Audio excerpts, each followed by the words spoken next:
Greetings, my friends. This is Gilles Mancillon. I'm an artist and spiritualist, and I come back to talk today about spiritual matter, as you always, but as usual. But I thought I'd discuss astrology. For we're moving towards an eclipse that's going to be very powerful. It's a lunar eclipse in Scorpio.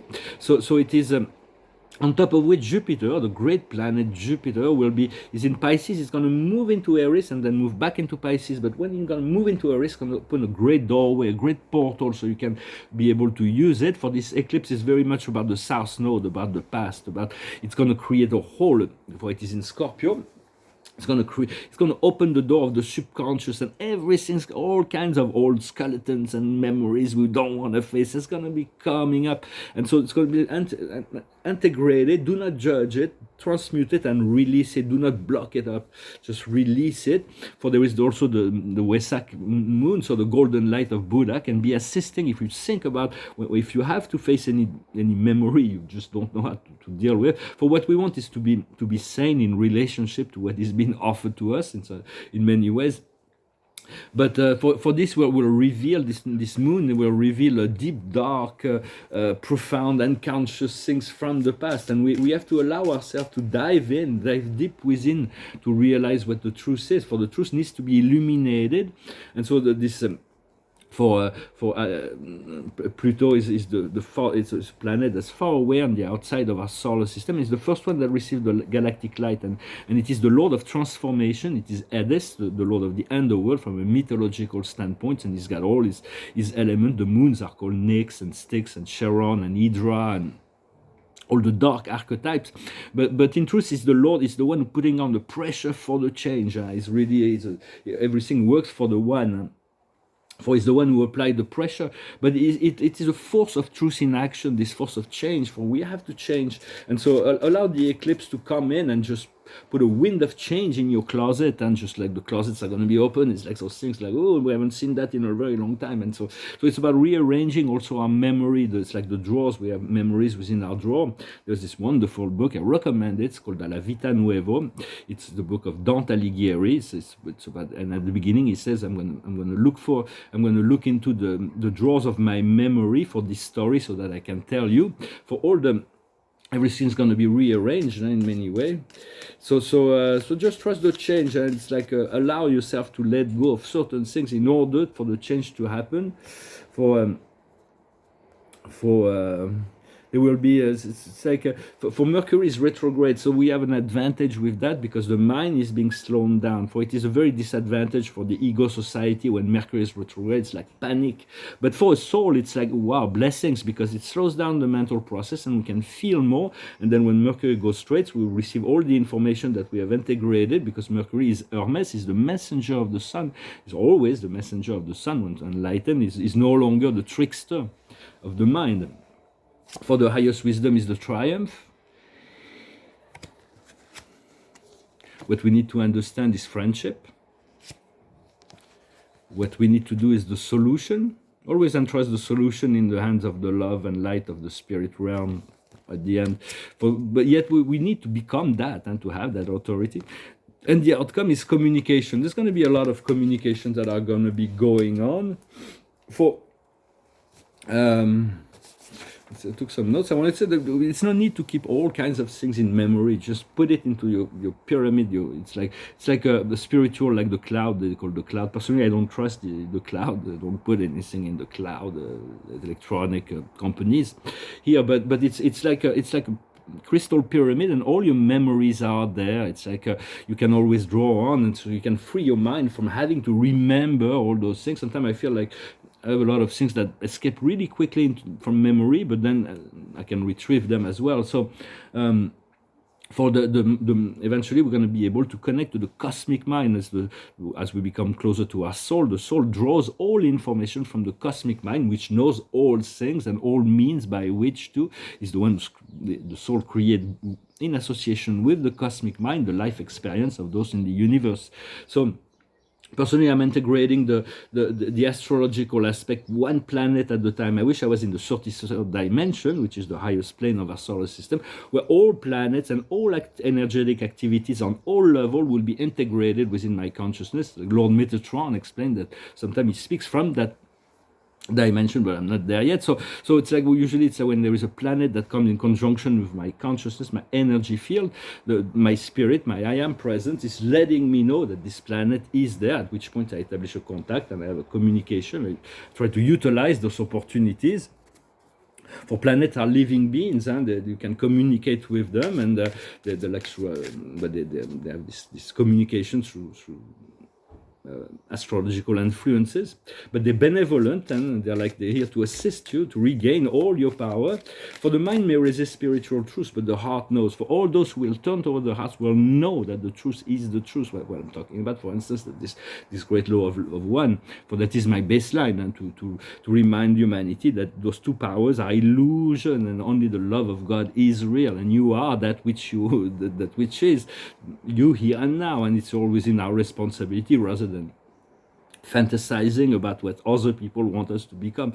So all of that will come into alignment.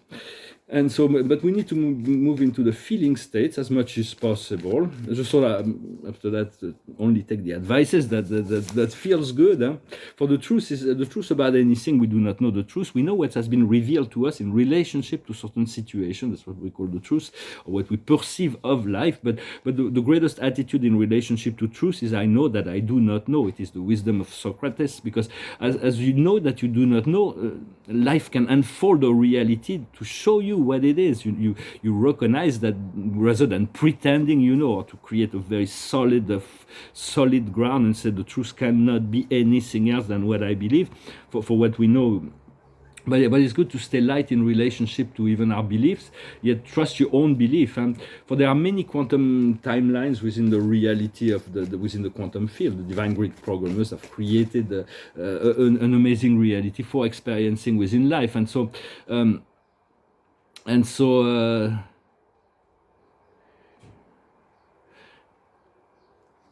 for it is for it is all about balancing out karmas and energy. Like the other day, yesterday I was talking about being pulled in a little bit of situation. It's a trial, domestic problem, and so I send light and I put everything in the hands of the goddess of justice. I'm not really directly.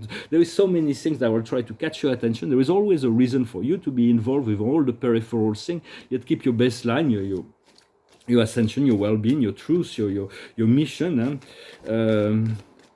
In alignment. For what we seek is to deprogram the mind. For it was Socrates, once again, is like he didn't try to push in any knowledge in his teaching from what Plato, thank God that Plato brought this wisdom of Socrates, and so it was just whatever beliefs you have, knowledge you have, even the most greatest scientist, it's like he's decomposing that and showing the person that his beliefs, what he believes to be true, is not all that true. At which point the person realizes something and a new truth emerges that is not conditioned by the person who's deconstructing. For Socrates, it wasn't about pushing beliefs; it was about deconstructing your beliefs in order for you to realize a higher truth. But to know that you do not know is a very, very wonderful thing. But when you can live in trust that the love of God sustain all aspect of your life. And so I'm going to pour some cards. The highest wisdom is to be free from slavery and imprisonment. We've suffered that many past lives. We've been there, and so we're still a little bit concerned if we're telling the truth. Will we be imprisoned again before telling the truth? For that's been going on, and right now everything is upside down. There's all kinds of things. What we need to understand is Atlantis. It's about this memory, this empowerment, this connection to nature and the higher realm. What we need to do is the angels, to become one with the angels, to call on the angels, to work with the angels, to be in the receptive mode of what. But they're very much. They will not intervene unless you ask on them. And the outcome is the healer, to bring healing into situations. For always, when you do not know, you can always ask master, an ascended master, on any situation, or on an archangel or a god or goddesses to oversee the completion of something for you on your behalf. Sometimes they're busy; they're going to send someone else. But it never hurts to ask the spiritual realm, and the spiritual realm is really in the beck and call of humanity right now. So do it with respect and love. And so for the soul cannot linger in lower planes. Once we're ready, it's like, because see, let's say you ascend to the fourth, the fifth, the sixth dimension, and then you could choose to reincarnate on the third dimension with all this knowledge. You will be the king of the world or the queen of the world. It's like the Greek gods or whatever. They came in with all this knowledge. They were like ruling the world. But we're no longer in this thing where it's like we're allowed to linger. We linger in lower dimension. As soon as we're ready to move on to the next level of challenge, because once you master the third or fourth dimension, there is no more challenge there. You can just go, once you achieve the sixth dimension, you integrate it within your immortality, you can reappear and disappear out of third, fourth, fifth dimension. But we're not really, unless we're on a mission of assistance, of liberation, like here and now, what is going on the earth. Otherwise, we're not really allowed to play around with. It's like once you graduated from college, you're not allowed to go back to kindergarten to play with little kids. You're just not allowed. So we'll get a higher level of cosmic responsibility and new level of challenges, because God will continue to care enough for us to give us challenges so we can grow, evolve. And so, because otherwise, maybe we'll be given the opportunity to take a vacation. Nevertheless, after this great mission here on the earth, well, I wanted to thank you very much for everything. I thought I'd come and say hello. Be prepared for this eclipse, very powerful eclipse that will bring about all kinds of things that needs to be released. And then there is the light of the golden Buddha that will also be there to assist in the releasing process. I'm going to finish with a song. It's a song that reminds us of the purity of youth. When you're young, you don't question yourself. You just shine. It goes like this. Remember when you were young, you shine like the sun. Shine on, you crazy diamond. There's a look in your eye, like black holes in the sky. Shine on, you crazy diamond. You were caught on the crossfire of childhood and stardom. Blow on a steel breeze. Come on, you target for faraway laughter. Come on, you stranger, you legends, you martyrs, and shine. You reached for the secrets too soon. You cried for the moon. Shine on, you crazy diamond. Threatened by shadows at night and exposed to the light. Shine on, you crazy diamond. Well, you wear out your welcome with random precision, rode on the steel breeze. Come on, you raver, you seers of vision. Come on, you painters, you piper, you prisoners, and shine. So it's like, let us shine, let us shine, let us shine. For everything is about balancing out karma. So we have to trust everything in the hands of God. Invite God, the light of God, the angels of God, to be in whatever situation you're interested in, to know, to see, with love. And so they will be able to let you know what's going on in those situations, so you can free your mind from responsibility of things that are actually within. But whenever our conscious is exposed to something, we have to respond to it in some way. It means there is something for us to. So try to be as balanced and as loving and as sane as possible, polite, nice, kind. This is very, very essential.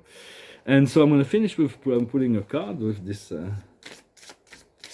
The Archangel Tarot, for we had the card of joy and happiness and sharing and memory and dream coming true in the French reading, and here we have the card of happiness, of joy, of satiety, the whole tree of life that's being illuminated with this coming time. It says your life is made of love and grace, harmonious family relationship, looking for happiness. So continue to cultivate that sense of joy, that direction, that little by little. It's by letting go of a lot of things that we open, create new space. We're using this power of transformative power of this full moon eclipse in Scorpio to release, to allow ourselves to face the shadow and then to release it and then be free. Thank you very much. Wish you a wonderful day. I hope you will enjoy those times, and I'll talk to you later. Adonai.